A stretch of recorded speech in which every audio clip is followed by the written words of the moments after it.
So as I complete the Iron Man suit, I realize that I have a lot of extra spools of filament and they're just laying around with barely any filament on them.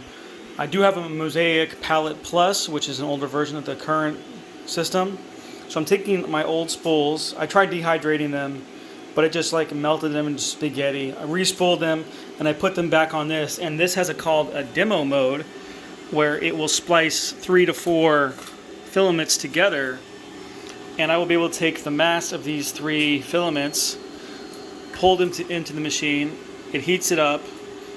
It's heating up right now, and then it pushes it through, and I re-spool it on a new spool.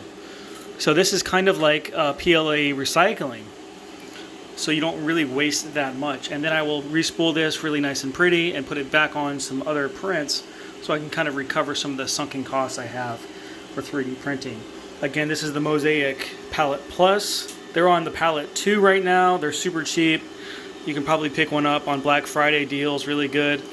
I really did enjoy this machine. In fact, I made this model with it and a lot of other little knickknacks, but it's if you can get it working, it's a great little gimmick.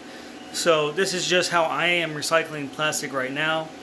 I know many of you are interested in actual PLA recycling, where you take all the old prints, shred them, and recycle that. It's just so hard, and I think Devin on Make Anything tackled that pretty good, probably better than I would.